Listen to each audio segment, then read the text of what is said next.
Hello, my name is Guy Grouse. I am the Global Director of Education for Kidzania, as well as a visiting professor at the National Research University Institute of Education in Moscow. And I'm very happy to be here today, albeit virtually. Trust me, after all this time, I would much rather have been with you face to face. But hey, who knows?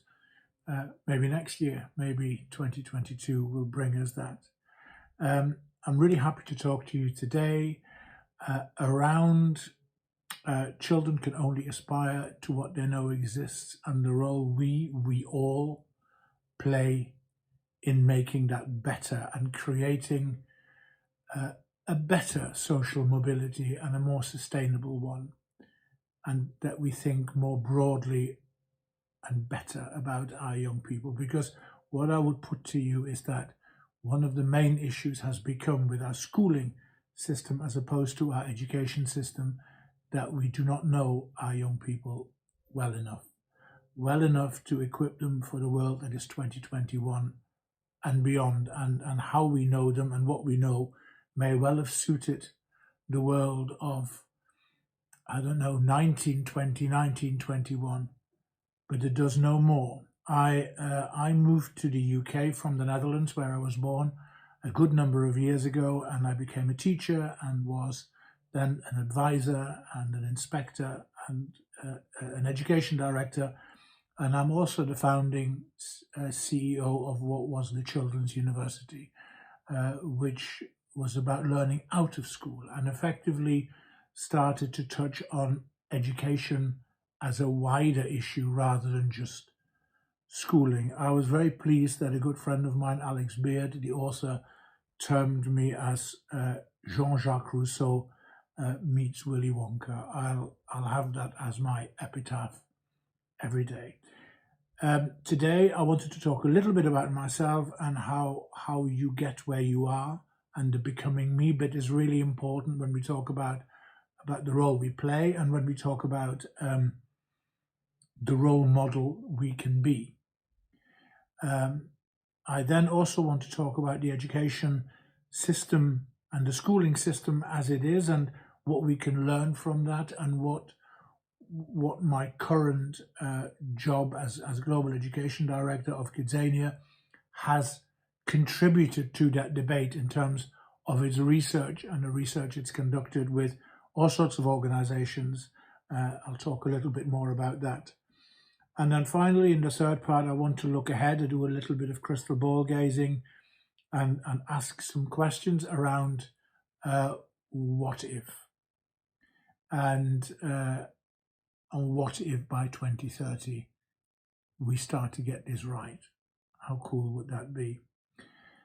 So I'm a great believer in role models. I had a good number of role models myself, people I looked up to for all sorts of reasons. I'm currently, I am the father of 3. I am the dog walker of 2 and the husband of 1. I learn from all. I learn from my children in terms of what they do, how they do it, how they got there, and how they became who they are. I learn from my wife, of course, who is a head teacher in a primary school, which finds itself in what is so awkwardly themed challenging circumstances. But you know, for some youngsters, you just have to try a bit harder than you do for others, I think. My 2 dogs have kept me sane, particularly in the last year or so. And when I was a child, I had role models that were different. My grandfather was my hero and still is. He was a coal miner, and I learned from him how important it is to try and do your best at school, because his definition of social mobility was still, it is my definition now, his definition was that tomorrow should be slightly better than today. And he wanted me to do well at school because as a coal miner, he had arthritis and he had bad lungs, and he didn't want me to have bad lungs and he didn't want me to have arthritis. And I think that's a brilliant definition of social mobility to which we can all contribute, no doubt. I also wanted to be Johan Cruyff, the footballer, still the best footballer there was, I think, number 14. And I think this is really important because I didn't want to be a footballer. I wanted to be him. Just like you don't see any girl or boy walking around with a number 7 at the back that says footballer. It will say Ronaldo. And now I'm very happy to say that many of them are walking around with the name Rashford on the back, because I think he stands for far more than playing football. And I want to say something about that too. I wanted to be Martin Luther King because I heard him speak and it completely blew me away. I wanted to be Christian Barnard because I was amazed to hear the news that he had performed a heart transplant operation in South Africa in the Groote Hospital. And I thought that was amazing. And I wanted to be able to do that. So we're influenced by people we admire and all sorts of things. And we're also influenced by what's happening now. And that can be positive. And I wonder, for example, whether for all the negativity of the pandemic, whether with our young people we can take away some positives from that. My hero, my other hero was a man called Mr. Burskens. He was my German teacher. And it is because of him that I went to university as the first one in my family. It is because of him I became a German teacher. And good teachers do that, don't they? Good teachers guide us and steer us and trust us, just like we trust them. And I think that's incredibly important. As a boy, I had an atlas, and we used to go on school trips. As I say, I grew up in the Netherlands, and we used to go to Rotterdam quite a lot. Rotterdam, in those days at least, was the busiest and probably the biggest seaport in the world. And I used to stand there and watch where all these ships came from, and then all the goods would be loaded onto trains. And then I used to stand there and watch where the trains went. And some of those places were difficult because this is before the Iron Curtain came down. So when we still had the Soviet Union and when the borders were difficult. And the trains were going to Vladivostok, and they were going to Moscow, and they were going to Warsaw. And then I used to go home and I used to mark all those places in my atlas and kind of dreamt that I might go there one day. And I wish I could find that atlas. I think it may still be in a box in my loft somewhere, but I really wish I could find it, because I would like to see now how many of my aspirations in travel terms have come true. Because my current jobs did allow me to travel a lot. So I think what we need to begin to think when we in a minute begin to talk about aspirations and ambitions that children have and that we may help them have, support them have, it is not just about what you want to do when you grow up. It is about who you want to be. And it is about what dreams you have and where you want to go, metaphorically and for real. So we need to, first of all, widen our horizon and definition of what we mean by aspiration before we can engage with the young people about their aspirations and their dreams. My current job as Global Director of Education for Kidzania is extraordinary. I love it. It is also a dream come true. And for those of you who don't know, Kidzanias are 2/3 size cities where 4 to 14-year-olds can learn themselves independently about the world of work. They can learn about earning money and spending money. They can learn about saving money and investing money. They can learn about jobs they may like and jobs they may not like, and they can learn about the pathways that take them there. That is from diamond mining to being an astronaut, to being a window cleaner, to being a sports person or an actor or a newsreader or a YouTuber or a pilot, you name it. And the aim of it is for the young people to do this on their own. So I think the beauty of it is that when you go inside, adults are there to be seen and not heard.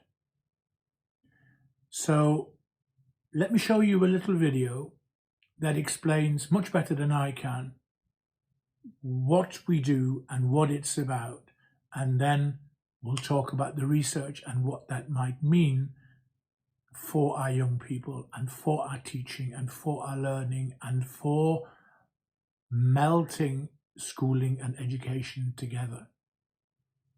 I'm one of the few female pilots. I've been to America, Spain, and I love every minute of it. Air traffic control has cleared us for takeoff. Okay, let's go. People, property, and postcodes. I call it the 3 Ps. Hello, Mrs. Smith. How can I help you? I have won lots of awards. When I was a school child, I was directing my school play. It's not a job, it's a calling. A Romeo. A Romeo. They see surgery as an art form. It's vital to keep a cool head. Scalpel? I'm a bit of a petrol head. I could have been a doctor, but I prefer cars. What's not to love? And we are live in 3, 2, 1. Good morning, and welcome to the 9 o'clock news. Kidzania London, a city made just for kids aged 4 to 14.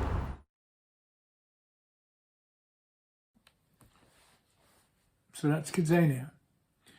Let us briefly, before we start to melt the schooling and the education part together, the experiences, let us briefly talk about the world we find ourselves in today. And today I do mean 2021, I do mean the circumstances we find ourselves in, although not exclusively, because I think, for however problematic it is, the pandemic is not the only challenge that we face.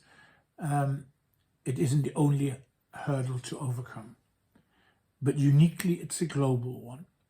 So let's think that through. So the world we find ourselves in at the moment is that my life and the life of my youngest daughter and of many of her contemporaries has changed dramatically because we find ourselves on screen. We find ourselves on Zoom or Teams or whatever it is, and we see lots of people taking part in the same activities, be they lessons or lectures or meetings or whatever.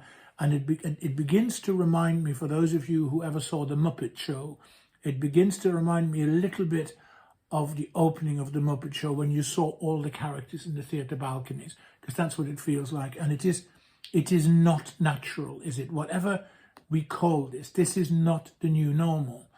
This is an interim arrangement.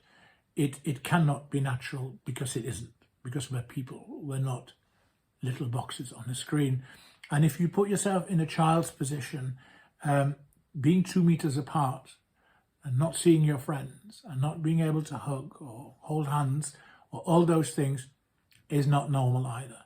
So how about that comes back in some shape or form? And I think we have to do this, of course, sensibly, and we have to follow the science and all that.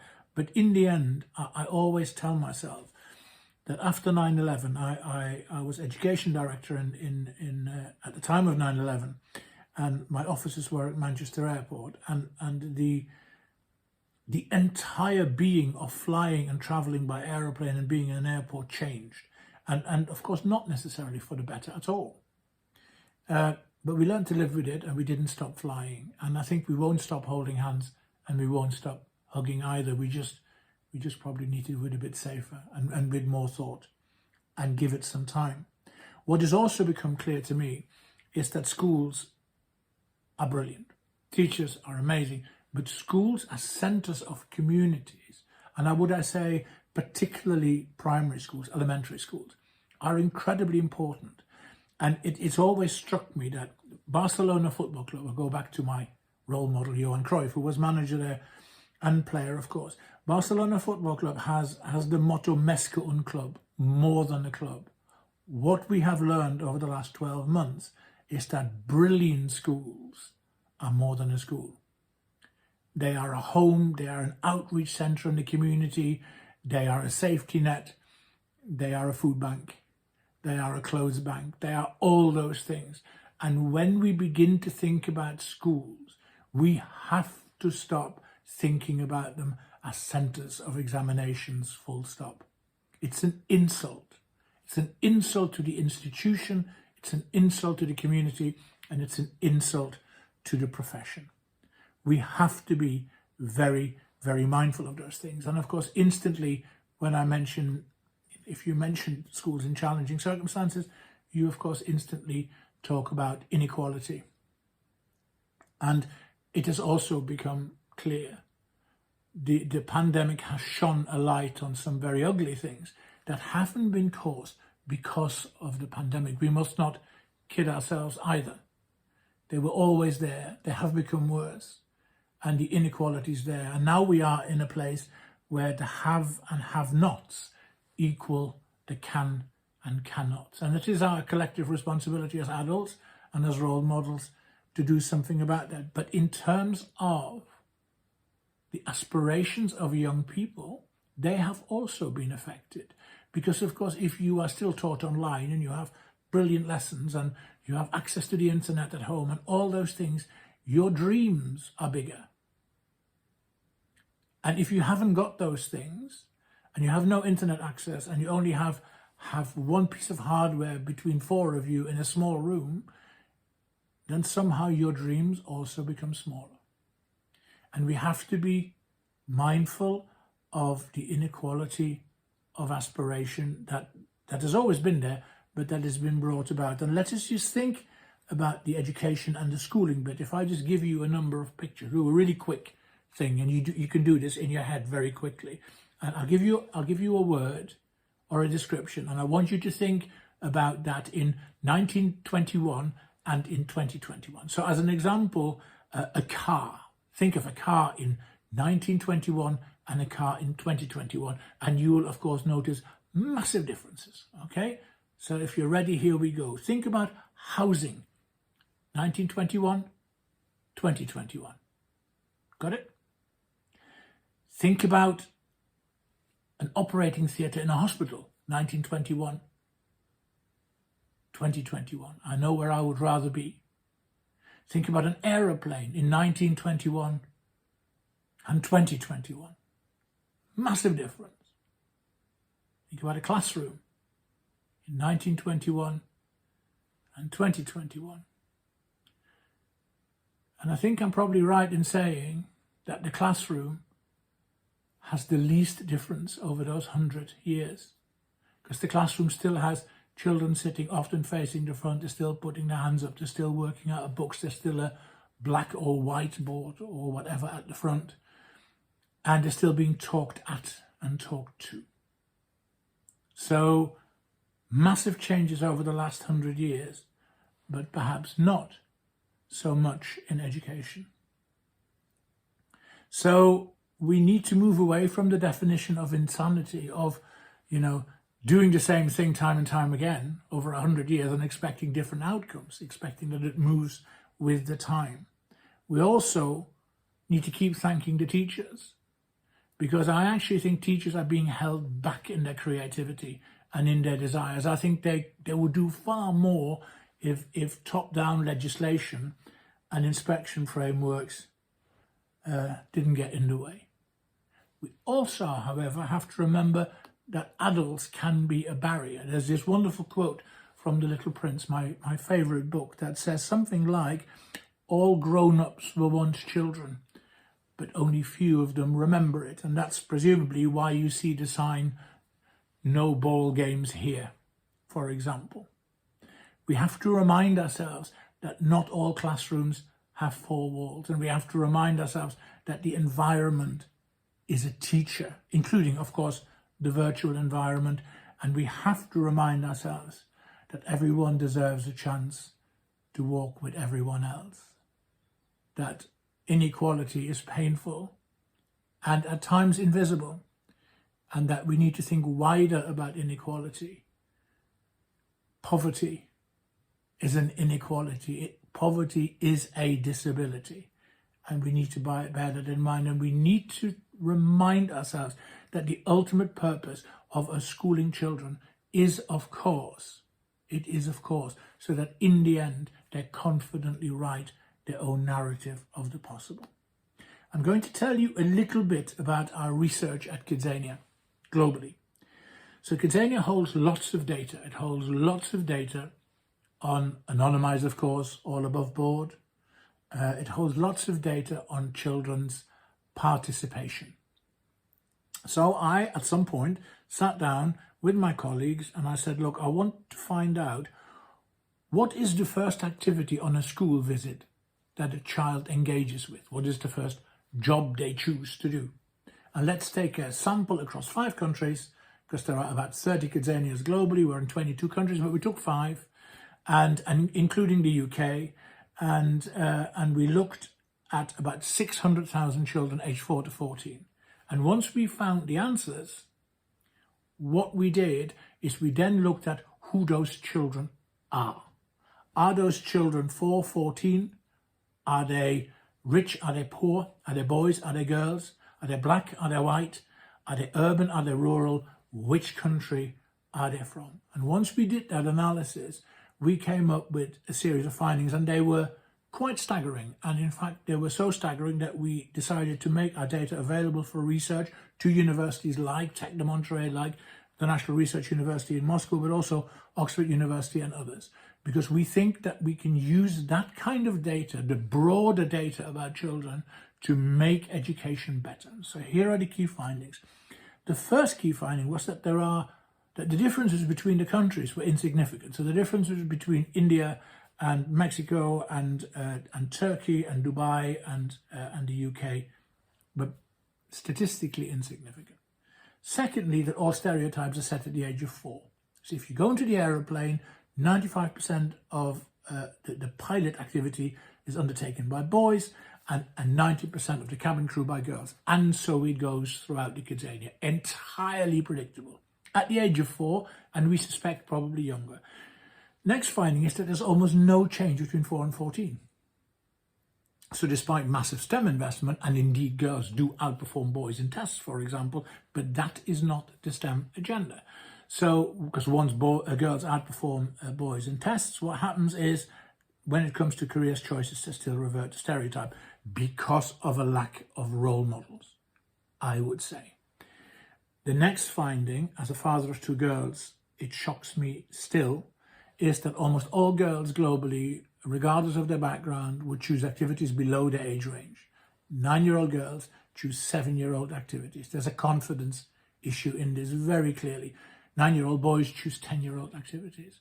And finally, children can only aspire to what they know exists. If you come from a very poor background in the UK, for example, and you go to Kidzania, it is highly, highly unlikely that you would choose pilot or surgeon or actor or news reader as your first activity. It is much more likely that you would be the courier, that you would clean windows, or that you work in a supermarket, because your menu of life experiences is much narrower, which means that your confidence is less, which means that you take longer before you get to a certain place than others do.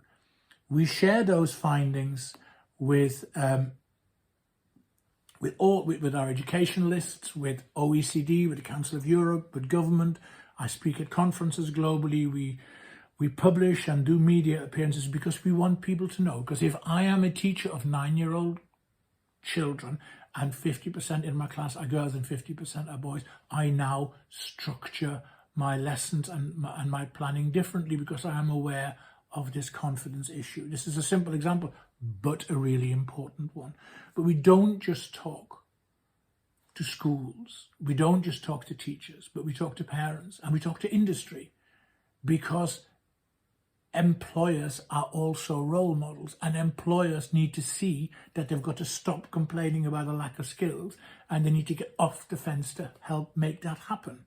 And some employers see that light, and there are wonderful examples of beautiful tin openers that will allow children to see more and to widen their horizon because what is there, and there is truly hope that companies are going to stop looking at a return on investment but start looking at a return on involvement, and it makes me extraordinarily happy.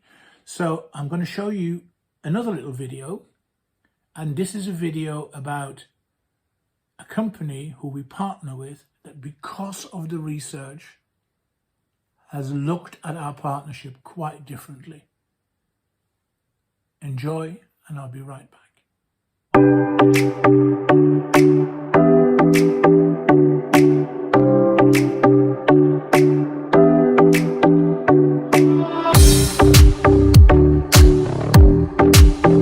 When I got to my first induction day at my training school, I was the only girl. We have a partnership with Kidzania. Myself and others in the airline do so much to try and make young children, young girls, anyone from different backgrounds realise that this isn't, a pipe dream, this is actually something that they can do. And it just makes them, have a vision of what they could potentially be.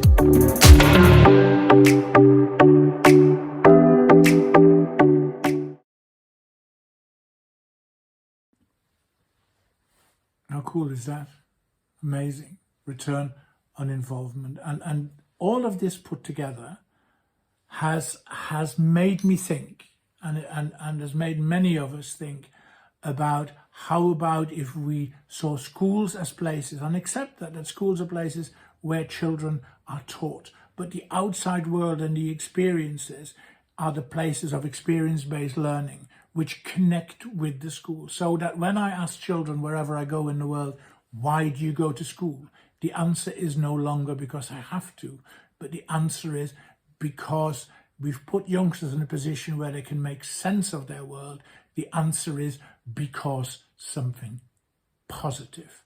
So I'm proposing, and we're working on this in a number of cities, Moscow and Dubai, for example, that we need to look at learning cities. Why don't we draw up lists of things we would like our children to have experienced by the age of 7 and by the age of 11 and 14 and 16? Museums, galleries, libraries, restaurants, ballet, sports, concerts, teamwork, performing, receiving an award, places of work and government, visiting the capital cities, social media, David Attenborough in the Galapagos Islands. It is our collective duty to twitch curtain, open windows and doors, and widen the horizons to a better possible, and so that the children can write their own narrative of their own possible. And we do this by leading by example, by role modeling, through early opportunities, and through facilitating experiences. We do this by asking ourselves, who is the teacher? And we look at how the current teacher's role remains incredibly crucial and central, but sometimes becomes more the role of a facilitator of learning than a passer on of knowledge. And when we do this, we find ourselves in a world where not every classroom has 4 walls, where the environment becomes a teacher, and where we value that connection between being taught in school and the experience that sits outside. And it is these experiences that then lead to bigger dreams, greater aspirations, and better role models. If you have a strong purpose in life, you don't need to be pushed. Your passion will drive you there. And then I think we need to formalize that engagement. So we need to award voluntary out-of-school participation in activities in museums and galleries and all those things that I mentioned that we will probably need to validate. But how cool would it be that within an examination system, which I don't think we'll get rid of in the near future, so we have to kind of work with what we've got in that sense and convince of change by doing. But how cool would it be if in that examination system you could only get a merit star if you have the evidence that you have participated in experience-based learning, because that learning will make your grade better and more meaningful, and that connect sits in there. So this is a discussion that is going on. in a number of places globally. It is certainly a discussion that we are constantly having inside Kidzania, but it is also a discussion that I have at many conferences. And as a member of the Dubai Council for the Future of Education, it is a discussion that I have there and indeed at my university in Moscow. But it is also a discussion I have with market research companies, the brilliant insights people, for example, or a discussion that I have with social media, particularly social media safely focused on young people. Check out Go Bubble, brilliant.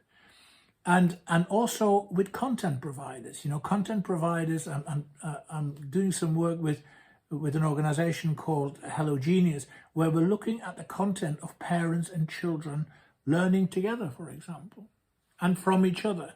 Why can't we just get a homework set that says, this is the family homework. Once a week, we will set you a family homework, and it will only be regarded as complete if the family did it. And don't worry, it's not, I don't do maths or science when my daughter comes home, but it could well be watching something together. Yeah. So I don't know, watching David Attenborough together springs to mind.